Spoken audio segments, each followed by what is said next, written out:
കണ്ടോ കണ്ടോ, ഈ പണ്ടാരം കാരണം കഴിഞ്ഞ ഒരാഴ്ചയായിട്ട് ഇവിടെ ഒരാൾക്കും സ്വൈര്യം ഇല്ലാണ്ടായിരുന്നു. ഇന്നിപ്പം മര്യാദയ്ക്ക് പോയി കാണേണ്ടവരെ കണ്ടു, ആളും മെരുക്കായി. അപ്പോഴും മാസ്റ്റർ അടുത്ത് ഇത്തിരി നേരം സംസാരിച്ചിരുന്നില്ലേ? ആദ്യ ഇവിടെ വന്നിട്ട് ആദ്യ ഇപ്പൊ പഠിച്ചു. അതന്നെ.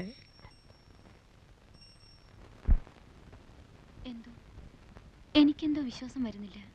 എന്റെ വാക്ക് കേട്ടിട്ട് നീ മനസ്സ് മാറ്റണ്ട. ആണായിട്ട് ഒരാളെയും വിശ്വസിക്കാൻ പേടിക്കുന്ന ഒരു മനസ്സാ എന്റേത്. അതുകൊണ്ട് ഞാൻ പറയുന്നത് നീ അതുപടി എടുക്കണമെന്നില്ല. ആ മനുഷ്യൻ പറഞ്ഞത് കേട്ടപ്പോ എങ്ങനെയും എനിക്ക് അയാളെ കുറച്ചൊക്കെ വിശ്വസിക്കാന്ന് തോന്നി. പക്ഷെ ഇതും പറഞ്ഞതിനെ പറ്റിക്കാൻ ഞാൻ അത്ര പൊട്ടിയൊന്നുമല്ല. ഇവിടെയുണ്ട്. എവിടെ പടക്കും? എവിടെ പടക്കത്തിന്റെ പൈസ? വൈകുന്നേരം പടക്കം കിട്ടിയാ പോരെ? വൈകുന്നേരല്ലേ വിഷു. പറ്റില്ല, പൈസ തന്നാ മതി, ഞങ്ങൾ വാങ്ങിച്ചോളാം.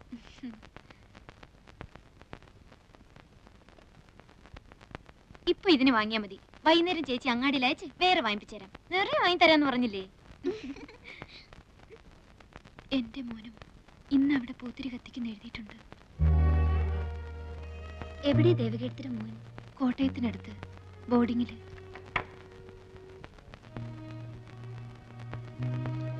ദേ, ഇതാണ് എന്റെ മോൻ.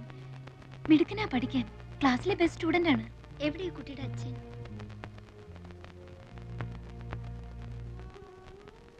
ഇതാ, ഇത് ഞാൻ അഴിച്ചു കളഞ്ഞിട്ടില്ല. ഇതും വിശ്വസിച്ചിട്ടാണല്ലോ എല്ലാവരും വിട്ട് ഞാൻ ആ മനുഷ്യന്റെ കൂടെ ഇറങ്ങിപ്പോന്നത്. ആണായിട്ട് ഒരാളെ എനിക്ക് വിശ്വസിക്കാൻ പറ്റില്ല. ആ മനുഷ്യൻ കാരണമാണോ ദേവകീർത്തി ഇവിടെ എത്തിയത്? ആണോ എന്ന് ചോദിച്ചാ അതെ. പക്ഷെ ഞാൻ പറയാം എന്റെ മോൻ കാരണോ ഞാനിവിടെ എത്തിയെന്ന്. അവനില്ലായിരുന്നെങ്കിൽ പണ്ടേ ഞാൻ മതിയാക്കിയിട്ടുണ്ടാവും. വല്ല തീവണ്ടിയുടെ മുമ്പിലോ കയറിന്റെ തുമ്പത്തോ. ഞങ്ങൾക്ക് ആർക്കും ഇവിടെ രക്ഷപ്പെടണമെന്ന് തോന്നാറില്ല. ആകെയുള്ള രക്ഷ ഒരുപക്ഷെ ഇതായിരിക്കും. അതുകൊണ്ട് നിനക്ക് അങ്ങനെയല്ല, ഒന്നും നഷ്ടപ്പെട്ടിട്ടില്ലാത്തോളാം നീയെ. എങ്ങനെയെങ്കിലും നിനക്കിവിടെ ചാടാൻ കഴിഞ്ഞാൽ അതിലേറ്റവും സന്തോഷിക്കുന്നത് ഞാനും ആ പൊട്ടിപ്പെണ്ണൊക്കെ ആയിരിക്കും.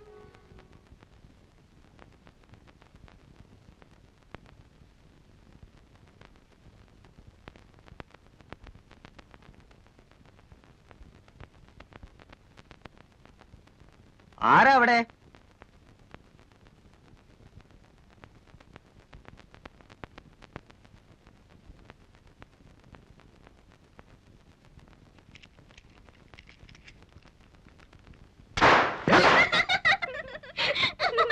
എടാടാ, എങ്കി പിന്നെ ആ ചങ്ങായിന്റെ മൂട്ടിലൊന്ന് പൊടിച്ചോടാ.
അക്കരെ എത്തിച്ചെന്നാ മതിയല്ലോ.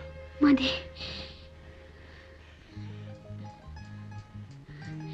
എനിക്കെന്ത് തരും? വീട്ടിൽ പോയിട്ട് വാപ്പയും ഉമ്മയായിട്ട് ആലോചിച്ചതിന് ശേഷം ഞാൻ വരും. അപ്പൊ ഒരു മറുപടി പറഞ്ഞാൽ മതി. ഉമ്മ പറയുന്ന പോലെ നടക്കൂ. ഉമ്മയും ഞാനും ഫ്രണ്ട്സിനെ പോലെ. വാപ്പയുടെ സമാധാനത്തിന് വേണ്ടിയിട്ട് ചിലപ്പോ ആമിനാന്നോ ഐഷാന്നോ പേരൊന്ന് മാറ്റേണ്ടി വന്നാല് വിരോധം ഉണ്ടാവില്ലല്ലോ. ഗൗരിക്കുട്ടിക്ക് വേണമെന്നുണ്ടെങ്കിൽ രഹസ്യമായിട്ട് ഞാൻ അങ്ങോട്ട് പേര് മാറ്റാം. വരൂ.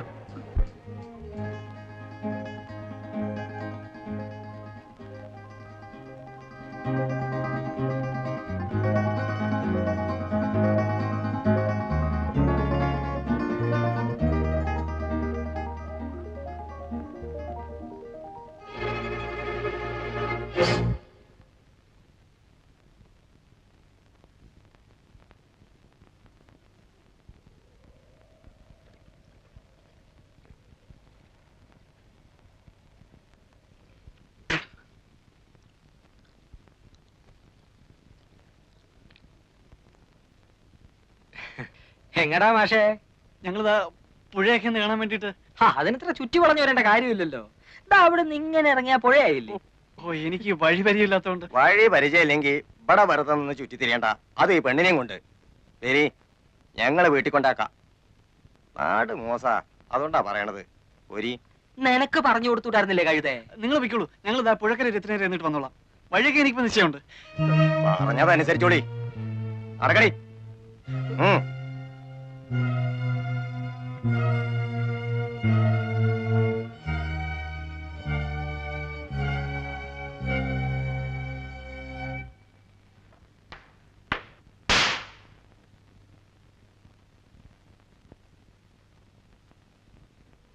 എന്താ മേന്നെ ഉറക്കമെന്ന് വെച്ചാ ഉറക്കം തന്നെയാ? മേന്നെ, ഏയ്, എന്തുറക്കമാണപ്പോ ഇത്? അല്ല നാരായണു, ഇരിക്കുക ഇരിക്കുക. കൊറേ ആയല്ലോ, വിശേഷമൊന്നുമില്ലല്ലോ. എന്ത് വിശേഷം? അങ്ങനെ അങ്ങ് കഴിയുന്നു, കുടിച്ചും കുടിക്കാതെ. പണിക്കർക്ക് അസുഖമൊന്നുമില്ലല്ലോ. അസുഖേ പണിക്കർക്ക്? ഞാനിങ്ങോട്ട് പോരുമ്പോ ആനകളെ കുളിപ്പിക്കുന്നത് നോക്കാൻ പോണു. മൂപ്പരും കൂടും, ആനയെ തേക്കാനും പിടിക്കാനും ഒക്കെ. ആഹാ, അവർക്കൊക്കെ എങ്ങനെ അസുഖം വരാനാ മേന്നെ? ആഹാരവും തേച്ചുകുളി എല്ലാം ഇപ്പോഴും കൃത്യമല്ലേ? അതുകൊണ്ട് എന്താ, മനസ്സ് 16 വയസ്സല്ലേ ഇപ്പോഴും? നമ്മളൊക്കെ ഒരു പ്രായ പറഞ്ഞിട്ട് എന്താ? അല്ലെങ്കിൽ തന്നെ മഹാഭാഗ്യവാനല്ലേ പണിക്കര്?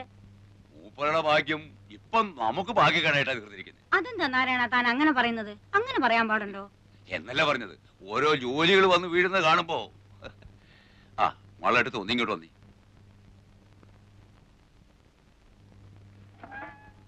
മാളുവേട്ടത്ത് ഈ പറയുന്നതൊക്കെ എനിക്ക് മനസ്സിലാകുന്നല്ലാതെ എനിക്കിത് വല്ലതും അവിടെ ചെന്ന് പറയാൻ ഒക്കോ? വേണമെങ്കിൽ ഞാൻ കൂടെ ഒന്ന് പണിക്കരോട് പറയാം. ഇനി ഇപ്പൊ നിങ്ങൾ എന്ത് പറഞ്ഞിട്ടും കാര്യമില്ല. മൂപ്പന്റെ അടുത്ത് കാലത്ത് നിങ്ങൾ ആ കുട്ടിയും കൂട്ടി പോയ വിവരം അവിടെ കൃത്യമായിട്ട് അറിഞ്ഞിരിക്കുന്നു. ഇവിടെ നിന്നല്ല, ഈ നാട്ടിൽ നടക്കുന്ന ഓരോ സംഗതികളും അപ്പോൾ അറിഞ്ഞുകൊണ്ടിരിക്കുക കക്ഷി. ഓള് മൂപ്പന്റെ അടുത്ത് പോയി, മാപ്പിളമാര് നിങ്ങൾക്ക് സപ്പോർട്ടായി, എല്ലാം അവിടെ അറിഞ്ഞിട്ടുണ്ട്. അല്ല നീ ഇതിപ്പോ... എനിക്ക് നിങ്ങളുടെ പൂരായി ഒന്നും കേൾക്കണ്ട. ഒരു കാര്യം ഓർത്തോളൂ, മൂപ്പൻ വിളിച്ചാൽ വരാൻ ഇവിടെ 100 മാപ്പിളമാരുണ്ടെങ്കിൽ പണിക്കൽ വിളിച്ചാൽ വരാൻ ഇവിടെ 100 സഹായന്മാരുണ്ട്. ഇന്നലെ വരെ മാപ്പിളമാർ ഇവിടെ കയറി സൂര്യക്കേടുണ്ടാക്കാൻ നിന്നപ്പോ കാവല് കിടക്കാനും വെട്ടുകൊള്ളാനും 4 ഹിന്ദുക്കൾ വന്നത് ആര് പറഞ്ഞിട്ടാണെന്നാ നിങ്ങളുടെ ധാരണ? എനിക്കതറിയില്ലേ, നീ ഇതെന്താ? അതൊന്നും മറക്കാൻ പാടില്ല. ഭൂമിയോളം ക്ഷമിക്കുന്നവനാണ് അദ്ദേഹം. ഇതിപ്പോ എങ്ങനെയോ മൂപ്പർക്കൊരു തോന്നൽ വന്നിട്ടുണ്ട്, മാപ്പിളമാരുടെ മാത്രം സപ്പോർട്ട് കൊണ്ട് മാളുകെട്ടത് ഇവിടെ പിടിച്ചിരിക്കാനുള്ള ഭാവമാണ്. അത് നടക്കില്ല. എന്റെ ഗുരുവായൂരപ്പാ, ഞാൻ പറയണതൊന്ന് മനസ്സിലാക്കാൻ നിങ്ങൾക്ക് ക്ഷമയില്ലാണ്ടായാലോ? അവളെ അയക്കാൻ എനിക്കെന്തിനാ മനപ്രയാസം? കെട്ടിക്കാൻ നിർത്തിയിരിക്കുന്ന കുഞ്ഞുമോളൊന്നും അല്ലല്ലോ. അവളുടെ സ്വഭാവം ശരിയല്ല നാരായണ, അതുകൊണ്ടാ ഞാൻ പറഞ്ഞില്ലേ. സ്വഭാവമൊക്കെ നേരെ ആയിക്കൊള്ളും. മൂപ്പം പാവമായതുകൊണ്ട് അവള് വിദ്യ കാട്ടി ഇങ്ങോട്ട് പോകുന്നു. ഇവിടെ അങ്ങനെ ചോദ്യം പഠിച്ചിട്ടൊന്നുമില്ല.